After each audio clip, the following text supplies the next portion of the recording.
السلام علیکم ورحمۃ اللہ وبرکاتہ۔ محترم بھائیوں اور بہنوں، رمضان کا مبارک مہینہ ہم سب پر سایہ فگن ہے۔ اللہ کی رحمتوں اور برکتوں کی بارش ہو رہی ہے، اور اس بارش سے ہم لوگ بھرپور فائدہ اٹھائیں اور اپنے آپ کو اللہ کے حوالے کر کے اور اللہ کی خوشنودی کے لیے اس ماہ رمضان سے بھرپور فائدہ اٹھانے کی کوشش کریں۔ بلا شبہ اللہ کی رحمت کی بارش ہو رہی ہے، لیکن ہم سب جانتے ہیں کہ جب بارش ہوتی ہے تو اسی زمین سے سبزہ اگتا ہے، اور جس میں رویدگی ہوتی ہے، جس میں نرمی ہوتی ہے، اور اگر یہی بارش میدان میں ہوتی ہے تو سبزہ اگتا ہے، فصلیں اگتی ہیں، اور اس میں پھل اور پھول اور سب چیزیں آتی ہیں جس سے انسان تمام لوگ فائدہ اٹھاتے ہیں۔ لیکن بارش اگر کسی پہاڑ کی چٹان پر ہوتی ہے تو پانی برستا ہے اور وہ ختم ہو جاتا ہے، اور وہاں نہ کوئی سبزہ اگتا ہے کیونکہ وہ چٹان ہے، سختی ہوتی ہے۔ اس لیے ماہ رمضان کی رحمت سے اور برکتوں سے فائدہ اٹھانے کے لیے ضروری ہے کہ ہم اپنے قلب کی زمین کو نرم کریں، قلب کو آمادہ کریں کہ جو بارش ہو رہی ہے اس کو جذب کر کے اور نئے پھل اور پھول اور نیا نتیجہ نکلے۔ اس لیے پہلے بہت ضروری ہے کہ ہم اپنے قلب کی زمین کو نرم کریں اور آمادگی ہو اللہ تعالیٰ کی طرف رخ کریں۔ رمضان سے فائدہ اٹھانے کے لیے سب سے پہلی اور بنیادی ضرورت ہے کہ ہم اپنے نیت ارادے کی درستگی ہو، اور نیت ارادے کی درستی یہ ہے کہ ہم رمضان کے پہلے سے ہی، اگر نہیں ہوا ہے تو رمضان کے مہینے میں بھی اپنی نیت کو درست کریں اور بنا ارادہ مضبوط کریں، اور ارادہ میں یہ بات ہو کہ ہم اس مہینے میں بھرپور فائدہ اٹھائیں گے، نمازیں پڑھیں گے اور عبادت کریں گے۔ تو اس کے لیے آمادگی بہت ضروری ہے۔ بہت سارے لوگ ہیں جو رمضان کے مہینے میں جب رمضان آتا ہے تو ان کو بھوکا پیاسا رہنا ہوتا ہے اور کچھ عبادات کرنی ہوتی ہیں، تو وہ ایک بوجھ سمجھتے ہیں۔ رمضان کوئی بوجھ نہیں ہے، بلکہ رمضان ہماری تربیت کا، ہماری اپنی زندگی میں برکتیں آنے کا ایک بہت اہم مہینہ ہے۔ تو اس لیے ہمیں اسی طرح سے لینا چاہیے اور اس کی پوری منصوبہ بندی کرنی چاہیے۔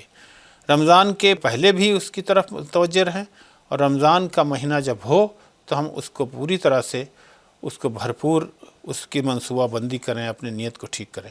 نیتوں کو ٹھیک کرنے کی جب بات آتی ہے، اس میں جو کچھ بھی ہم سرگرمیاں ہماری ہوں وہ صرف اللہ کی خوشنودی کے لیے ہوں، اللہ کو خوش کرنے کے لیے ہوں، کیونکہ بہت سارے کام ہم ایسے کرتے ہیں جس میں انسان اس کو دیکھتے ہیں، وہ انسان کے نظروں میں آتا ہے، لیکن ہماری توجہ اس پر ہو کہ ہم اللہ تعالیٰ ہم سے خوش ہو جائے اور ہم اپنے، تو بہت ضروری ہے۔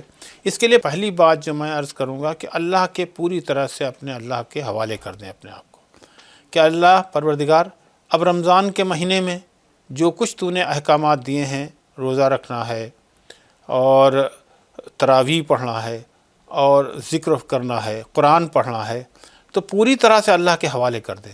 یہ خود سپردگی جو ہے، یہ خود روزے کی روح ہے۔ ہماری زندگی میں ہم پر نہیں چلے گی، بلکہ اللہ کی مرضی ہماری زندگی پر چلے گی، اور اس کے لیے اس کیفیت کو پیدا کرنا اور صبح سے شام تک اس کا خیال رکھنا، یہ پہلی تیاری کا بہت اہم ضرورت ہے ہماری۔ دوسری ضرورت یہ ہے کہ جو غفلت سے چھٹکارا ہم پا جائیں۔ آدمی سستی، کاہلی اور غفلت کا پردہ اس کے اوپر جو پڑا ہوتا ہے، تو وہ دھیرے دھیرے وہ اس کو بہت سارے کاموں سے روکتا ہے۔ سب سے پہلے ہمارے کام یہ کرنا ہوگا ہمیں رمضان کے مہینے میں کہ غفلت دور کریں۔ جو بھول جاتے ہیں بہت ساری چیزوں کو، تو غفلت کا پردہ چاک کر دیں اور غفلت کو سے چھٹکارا پانے کی کوشش کریں۔ تو اس لیے آپ جانتے ہیں کہ اس ماہ میں معمولات بدل جاتے ہیں۔ آپ کو سحری اس وقت کرنی ہوتی ہے کہ جب کھانے کا دل نہیں چاہتا ہے، لیکن اللہ کا حکم ہے تو ہم اس وقت کھاتے پیتے بھی ہیں، اور راتوں میں جاگنا بھی ہوتا ہے، تراویح بھی پڑھنی ہوتی ہے، دن میں بھوکا اور پیاسا رہنا پڑتا ہے۔ پورے معمولات زندگی بدل جاتے ہیں۔ اور یہ معمولات زندگی اگر بدل جاتے ہیں اور آدمی غفلت کا شکار ہو، بے توجہی ہو، نیت و ارادہ اس نے نہ کیا ہو، پوری طرح سے عزم نہ کیا ہو، تو پہلی بات ضرورت ہے کہ ہم عزم، ارادے اور اللہ کے سامنے سپردگی کے ساتھ رمضان کے مہینے میں روزہ رکھنے کی بھرپور کوشش کریں۔ لیکن یہاں یہ بات بھی بہت ضروری ہے کہ روزے کی اصل روح کیا ہے وہ بھی ہم اس کو سمجھ لیں اور وہ سامنے رکھ کر ہم روزے رکھیں۔ تو اس لیے اگر ہم ایک لفظ میں بات کہی جا سکتی ہے کہ روزہ ہم شعوری روزہ رکھیں، مثلا یہ کہ روزے کا جو اصل مقصد ہے اس کو ہم سامنے رکھیں۔ تو روزے کا اصل مقصد جو میں نے ابھی قرآن کی آیت پڑھی ہے وہ تقوی ہے۔ یا ایھا الذین آمنوا کتب علیکم الصیام کما کتب علی الذین من قبلکم لعلکم تتقون۔ روزے تم پر فرض کیے گئے جیسے تم سے پہلے کے لوگوں پر فرض کیے گئے تھے تاکہ تمہارے اندر تقوی کی صفت پیدا ہو۔ تقوی کیا ہے؟ تقوی کا ترجمہ اللہ کا ڈر کیا ہے، لیکن اللہ کوئی ڈرنے کی چیز نہیں ہے، بلکہ اللہ تو ہم سے اپنے ماں باپ سے زیادہ محبت کرتا ہے۔ تقوی یہ ہے کہ اللہ کی ناراضی اور اس کی خوشنودی کا خیال رکھتے ہوئے اپنی ہم زندگی گزاریں۔ تقوی اصل میں قلب کی اس کیفیت کا نام ہے جو ہر وقت اللہ کا لحاظ رکھے۔ تقوی منفی بھی ہے اور مثبت بھی ہے۔ منفی یہ ہے کہ اس کا خیال رکھتے ہوئے، اس کا ڈر رکھتے ہوئے ہم کو غلط کاموں سے بچیں، ہم جھوٹ نہیں بولیں گے، لوگوں کو ستائیں گے نہیں بلکہ لوگوں کے ساتھ، اور مثبت پہلو یہ ہے کہ ہم اللہ کے حکم کے مطابق زندگی گزاریں گے اور اس نے جو کام ہم سے کہے ہیں وہ ہم آگے کرنے لگیں گے۔ تو تقوی کے معنی صرف گناہوں سے بچنا نہیں ہے بلکہ نیکیوں کو پھیلانا اور نیک بننا اور نیکی پر قائم رہنا بھی اس میں تقوی میں شامل ہے۔ تو اس طرح سے جو روزے کی اصل روح ہے، چنانچہ آپ روزے کو دیکھیں کہ روزے میں ہمیں بھوکا رہنا ہوتا ہے لیکن کوئی دنیا دیکھ نہیں رہی ہوتی۔ ہم چاہیں تو گھر میں جا کر چھپ کر کھا پی سکتے ہیں، لیکن ہم اس لیے کھاتے پیتے نہیں ہیں کہ اللہ تو ہمیں دیکھ رہا ہے۔ تو یہ ایک پریکٹس کرائی جا رہی ہے، یہ ایک مشق کرایا جا رہا ہے کہ صرف روزے کے دوران ہی نہیں بلکہ عام زندگی میں بھی، جب آپ تجارت میں کر رہے ہوں یا نوکری کر رہے ہوں یا کوئی کاروبار کر رہے ہوں، اس وقت بھی ہر اس کام سے بچیں جس کو اللہ نے ناپسند کیا ہے یا منع کیا ہے۔ یہی روزے کی روح ہے، اس کی پریکٹس کرائی گئی ہے۔ اگر اس کی روح ہمارے سامنے نہ ہو اور پریکٹس ہم نہ کر اس پریکٹس کا کوئی ہمیں فائدہ نہ ہو، ہماری زندگی میں کوئی فرق نہ آئے، اسی طرح ہم جھوٹ بولیں، اسی طرح کم تولیں، اسی طرح بے ایمانی کریں یا اسی طرح سے لوگوں کو دھوکہ دیں، تو یہ روزے کی روح کے بالکل منافی ہے۔ روزے کی روح یہ ہے کہ ہم اب اللہ کے دین کے مطابق، اللہ کی مرضی کے مطابق اپنی زندگی گزاریں گے، اور اسی کی ہمیں پریکٹس کرائی جا رہی۔ اس لیے کہا گیا ہے کہ اللہ کے رسول صلی اللہ علیہ وسلم کی بڑی اہم حدیث ہے، اور اس میں بات اللہ کے رسول نے فرمائی ہے کہ جو لوگ جھوٹ بولنا اور جھوٹ پر عمل کرنا نہیں چھوڑتے ہیں تو اس کی کوئی ضرورت نہیں کہ وہ لوگ بھوکے رہیں، یا ان کو روزے میں بھوک کے سوا کچھ حاصل نہیں ہوتا ہے۔ تو یہ بہت بڑی چیز ہے۔ دوسرا جو روح اس کی اگر ہم دیکھیں تو یہ ہے کہ ہمیں ضبط نفس ہے، تزکیہ نفس اور ضبط نفس۔ ضبط یعنی اپنی خواہشات پر قابو پانا۔ روزہ ہمیں اپنی خواہشات پر قابو پانے کی طرف متوجہ کرتا ہے، اور یہ بہت بہت اہم بات ہے جو انسانی زندگی میں کامیابی کے لیے بہت ضروری ہے۔ جو لوگ اپنے نفس کے غلام ہوتے ہیں، جو جب چاہتا ہے ان کا نفس جنہیں لیے گھومتا ہے اور جہاں چاہتا ہے ان کو لے جاتا ہے، تو وہ لوگ کبھی کوئی بڑا کام نہیں کر سکتے، نہ کامیابی کی زندگی گزار سکتے ہیں۔ کامیاب وہی لوگ ہیں جو اپنے نفس پر قابو رکھتے ہیں، کہاں کھانا ہے، کہاں پینا ہے، کیا کام کرنا ہے، کیا کام نہیں کرنا ہے۔ چنانچہ رمضان میں کھانے پینے سے بھی روکا گیا ہے، اور جائز چیزوں کو بھی، بعض چیزوں کو روکا گیا ہے۔ مثال کے طور پر دن میں جب آپ روزہ رکھے ہوں تو آپ اپنی بیویوں کے پاس نہیں جا سکتے، روزہ کھلنے کے بعد آپ ان کے پاس جائیں گے۔ اسی طرح سے ہر وہ چیز جو جائز ہے لیکن روزے کے دوران منع کی گئی ہے، تو اس سے جب ہم پر نہیں کرتے ہیں تو نفس پر قابو پاتے ہیں۔ جو لوگ نفس پر قابو نہیں پاتے ہیں، دنیا میں ان لوگوں کو ہم دیکھتے ہیں کہ جو نفس کے بندے ہوتے ہیں وہ لوگ ہمیشہ دنیا میں بھی ناکام رہتے ہیں، دنیا میں بھی مایوس ہوتے ہیں، اور دنیا میں بھی ناکامی ان کا مقدر ہوتی ہے۔ جو لوگ اپنے نفس پر قابو ہوتے ہیں، جن کو اپنی اندریوں پر قابو ہوتا ہے، جو اپنے نفس پر کرتے ہیں، وہ دنیا میں کامیاب ہوتے ہیں۔ تو اس کی ایک دوسری روح یہ ہے کہ ہم اپنے نفس پر قابو پانے کی کوشش بھرپور کریں۔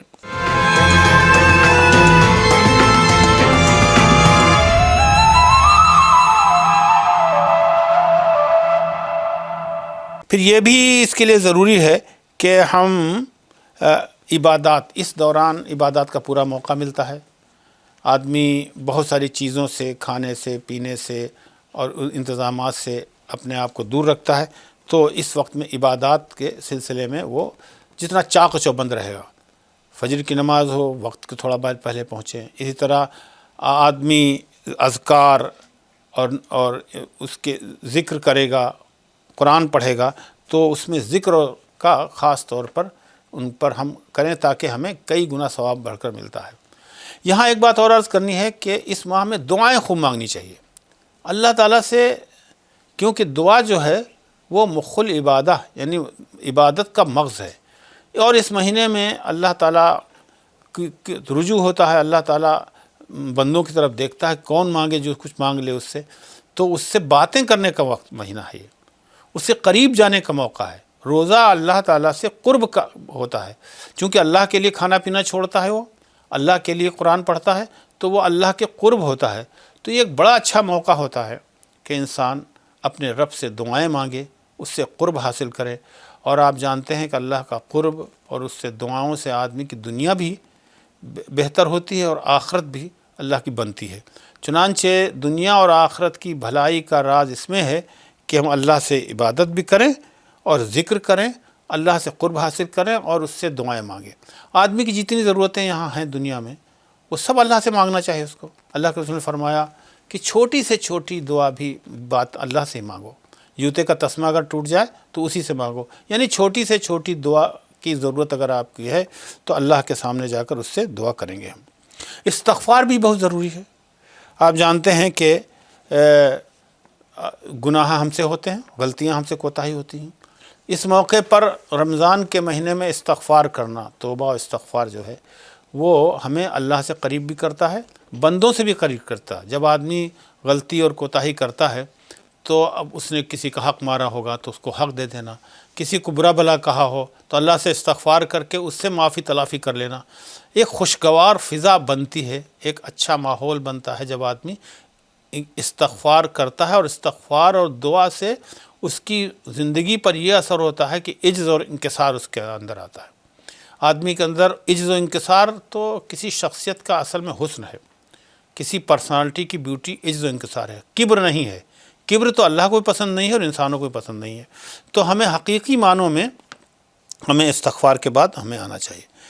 ایک بات اور جو سب سے بڑی اہم بات رمضان کے مہینے میں کہی گئی ہے، اور میں نے اپنی جو ابھی قرآن کی تلاوت کی تھی اس میں یہ بات بتائی ہے اللہ تعالیٰ نے کہ رمضان کو جو بزرگی حاصل ہوئی ہے وہ قرآن کی وجہ سے حاصل ہوئی ہے۔ شہر رمضان الذی انزل فیہ القرآن ھدی للناس وبینات من الھدی والفرقان، رمضان وہ مہینہ ہے جس میں ہم نے قرآن نازل کیا ہے، یہ انسانوں کے لیے ہدایت نامہ ہے، ھدی للناس وبینات من الھدی والفرقان، اور وہ حق و باطل کا فرق کھول دینے والی کتاب ہے۔ تو اصل چیز تو قرآن ہے، کیونکہ اللہ تعالیٰ نے رمضان کے مہینے میں قرآن نازل کیا۔ رمضان کو جو برتری و بزرگی حاصل ہوئی ہے وہ قرآن کے نزول کی وجہ سے ہوئی ہے، اس لیے قرآن کو پڑھنا، اس کی تلاوت کرنا، عام طور سے ہم لوگ اس میں پڑھتے ہیں، تلاوت کرتے ہیں، وہ لوگ بھی جو دوسرے مہینوں میں قرآن کی تلاوت نہیں کرتے ہیں وہ بھی اس مہینے میں تلاوت کرنا شروع کر دیتے ہیں۔ تو اگر وہ تلاوت کرتے ہیں تو ان 2-3 کام اور ضروری ہے ہمارے کہ ہم قرآن ضرور کریں۔ ایک بات تو یہ ہے کہ ہم قرآن کی تلاوت کریں، دوسرا کام یہ کریں کہ اس کو ترجمے کے ساتھ پڑھنے کی کوشش کریں۔ ہم عربی زبان نہیں جانتے ہیں، قرآن میں اللہ تعالیٰ نے کیا باتیں فرمائی ہیں، وہ کیا چاہتا ہے ہم سے، وہ کیا ہدایات دے رہے ہیں، ہمیں معلوم نہیں ہوتا ہے۔ ہم الحمد سے لے کر الناس تک پہنچ جاتے ہیں لیکن ہمارے علم میں کچھ نہیں آتا ہے، اس لیے ضروری ہے کہ قرآن کو ہم ترجمے کے ساتھ پڑھنے کی کوشش کریں، اور ترجمے کے ساتھ تاکہ ہمیں یہ بات معلوم ہو جائے کہ اللہ تعالیٰ نے ہمیں قرآن کریم میں کیا باتیں ہم سے کہی ہیں۔ اللہ تعالیٰ نے ہمیں ہدایات بھی دی ہیں، واقعات بھی سنائے ہیں، مثالیں دے کر بات سمجھائے ہیں، دنیا اور آخرت کی جو حیثیت ہے وہ بیان کی گئی ہے، آخرت کا بار بار تذکرہ ہے، دنیا کے سلسلے میں بھی اللہ تعالیٰ نے جتنی ہدایات ہو سکتی ہیں وہ اس نے دی ہے۔ تو یہ کہا گیا یہ ھدی للناس ہے، اس سے یہ بات ملتی ہے کہ قرآن پر یہ تمام انسانوں کے لیے ہے، تو ہماری ایک ذمہ داری یہ بھی ہے کہ ہم قرآن کو خود پڑھیں اور اس کو سمجھیں اور دوسروں تک پہنچانے کی کوشش بھی کریں۔ یہ انسانوں کی ہدایتیں ہمیں تو مل گئی تو دوسروں تک پہنچائیں۔ ایک کام اس کا یہ بھی ہے کہ ہم اس پر غور فکر کریں یعنی قرآن سے ہمیں شغف حاصل ہو۔ اس رمضان کے مہینے کی برکت سے ہم یہ کر سکتے ہیں کہ کچھ چیزیں ہم طے کر لیں۔ مثال پر رمضان میں ہم نے طے کیا کہ ہم اس بار تلاوت کریں گے اور ترجمے کے ساتھ پڑھیں گے، لیکن یہ بات بھی ہم سنکلپ کریں، یہ عہد کریں کہ ہم رمضان جب گزر جائیں گے تب بھی قرآن کو روزانہ پڑھنے کی کوشش کریں۔ میں آپ سے عرض کرتا ہوں کہ آپ ضروری نہیں ہے کہ آپ ایک پارہ روز پڑھیں۔ آپ اگر یہی طے کر لیں کہ ہم چند آیات ہی پڑھیں گے لیکن مسلسل پڑھیں گے۔ اللہ کے رسول نے فرمایا ہے کہ نیک عمل چاہے چھوٹا ہو لیکن تسلسل کے ساتھ اگر ہوگا تو اللہ کو بہت پسند ہے۔ تو قرآن پر غور و فکر، اس کی تلاوت، بلکہ اسے شغف ہونا چاہیے۔ قرآن اگر نہ پڑھیں تو ہمیں بے چینی ہو، بے قراری ہو۔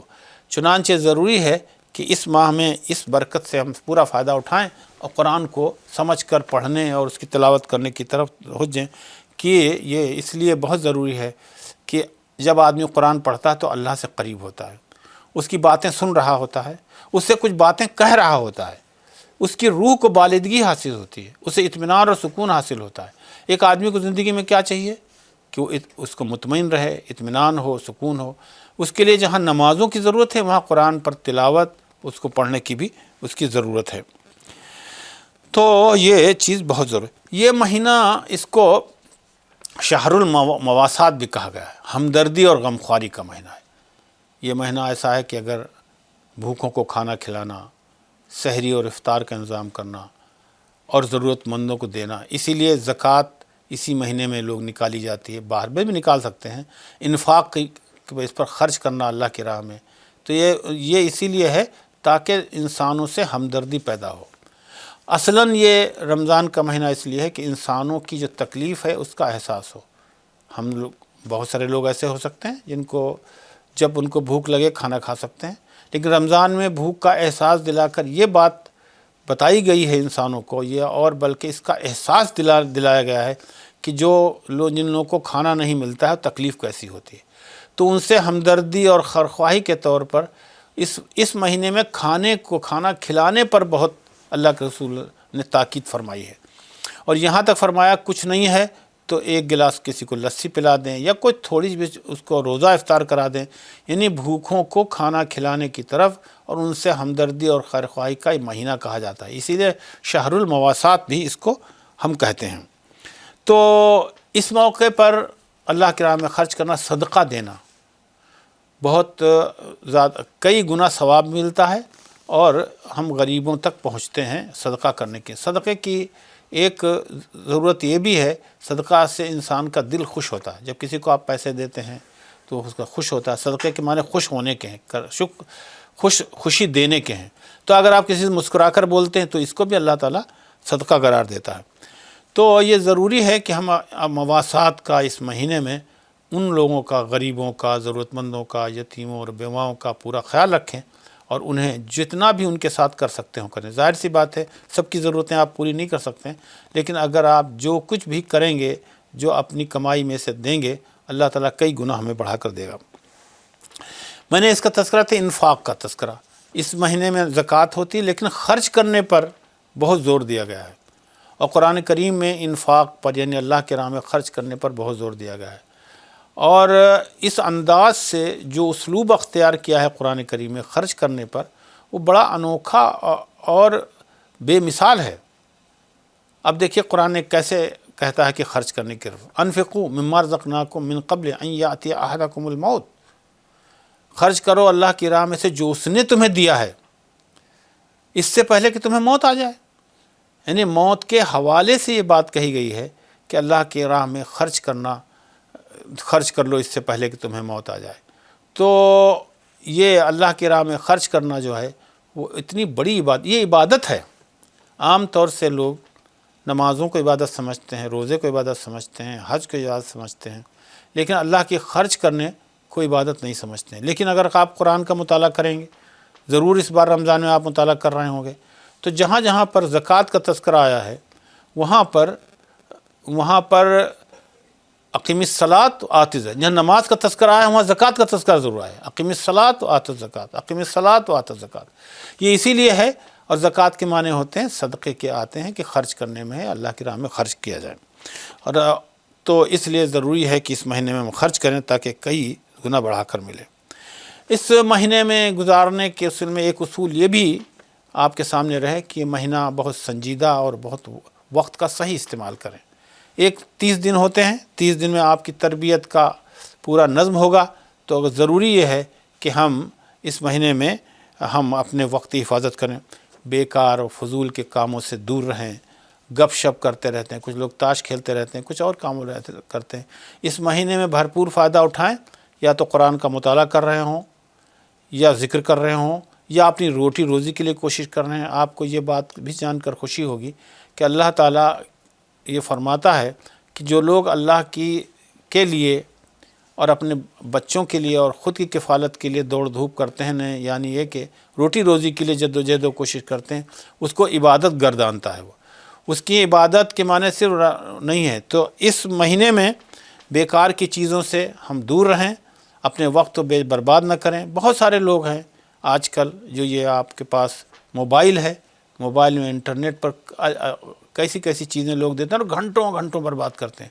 اس بار طے کر لیجئے کہ اس میں ضروری چیزوں کے علاوہ اور کچھ نہیں دیکھیں گے، بلکہ ہم اس کا صحیح استعمال ذکر میں، عبادت میں، دعا میں، لوگوں کے کام آنے میں، لوگوں کے ہاں کھانا پہنچانے میں، یعنی وہ نیک کام جو اللہ تعالیٰ نے ہمیں بتائے ہیں قرآن کریم میں، ان کو بھرپور کرنے کی کوشش کریں گے۔ تو اس کا یہ بہت اس مہینے کی جو اصل آخری عشرہ ہے، آخری عشرہ میں یہ کہا گیا کہ دوزخ کے خلاصی کا مہینہ ہے۔ یہ طاق راتوں کا اہتمام کریں گے، پھر اسی میں شب قدر ہے، اس کو ڈھونڈنے کی پوری کوشش کریں، اور اگر ہم یہ کرتے ہیں تو ہمیں بہت فائدہ لیکن یہ سب جیسا میں نے شروع میں عرض کیا تھا، پورا ارادہ، پوری نیت کر کے اگر ہم کریں گے تو پوری یکسوئی کے ساتھ کریں گے تو آخری عشرے میں خاص طور پر ہم عبادت میں گزاریں اور طاق راتوں کا اہتمام کریں، اور چونکہ وہ رمضان کی بدائی کا اور ختم ہو رہا ہوتا ہے تو اس کے ایک ایک لمحے کو استعمال کرنے کی بھرپور کوشش کریں۔ میں ایک بات یہاں اور عرض کر دوں، جو میں نے ابھی شروع قرآن میں آیت پڑھی تھی، اس میں ایک بات اور یہ کہی گئی تھی کہ شہر رمضان الذی انزل فیہ القرآن ھدی للناس بینات من الھدی والفرقان فمن شہد منکم الشہر فلیصمہ ومن کان مریضا او علی سفر فعدۃ من ایام اخر یرید اللہ بکم الیسر ولا یرید بکم العسر وَلِتُكْمِلُوا الْعِدَّةَ وَلِتُكَبِّرُوا اللَّهَ عَلَىٰ مَا هَدَاكُمْ۔ یہ رمضان کے روزے، نمازیں، یہ سب اس لیے ہیں اللہ کی کبریائی کا اعلان کریں گے ہم، یعنی یہ کہ اللہ کی مرضی کو زمین پر جاری ساری کرنے کے لیے اس بڑا وہی ہے، اس کی بڑائی کو اور اس کے اصولوں کو اور اس نے جیسی زندگی گزاری کہی ہے اس کو جاری ساری کرنے کے لیے ہم جد و جہد اور کوشش کریں گے۔ تو رمضان کے مہینے میں ہم یہ بھی اپنی تربیت کریں گے کہ ہماری آنے والی زندگی ہوگی اللہ کے لیے ہوگی اور اس کی بڑائی کے لیے ہوگی، اور بڑائی اس کی زندگی کے ہر گوشے میں ہوگی۔ ہماری انفرادی زندگی میں بھی ہم وہ کام کریں گے جو اللہ چاہتا ہے، اور یہ جب تک نہیں ہو سکتا کہ اللہ کی بڑائی کا اعلان کریں ہم اور لوگوں کو بھی اس پر آمادہ کریں۔ دنیا میں صرف اللہ بڑا ہے اور باقی سب لوگ چھوٹے، اس کا اعلان کریں گے۔ آخری بات میں عرض کر دوں کہ یہ شکر کا مہینہ بھی کہا ہے، لعلکم تشکرون، اس میں شکر گزاری کا بھی جذبہ ہمارے اندر ہو کہ اللہ تعالیٰ نے رمضان کا مہینہ دیا، عبادت کرنے کا موقع دیا، شعوری زندگی دی، قرآن کریم دیا، تو اس لیے اللہ کے شکر کے طور پر بھی ہم بجا لائیں۔ اور شکر کا طریقہ یہ نہیں کہ زبان سے کہیں، بلا شبہ زبان سے بھی اللہ کا شکر ادا کرنا چاہیے، بلکہ اللہ کا شکر یہ ہے کہ بس ہم اپنے آپ کو اللہ کے حوالے کر دیں اور اس کے مرضی کے مطابق زندگی گزاریں۔ اگر ہم یہ کر لے جائیں گے تو انشاءاللہ یہ رمضان ہمارے لیے مبارک ہوگا اور ہمیں بہت کچھ دے کر جائے گا۔ وآخر دعوانا ان الحمدللہ رب العالمین۔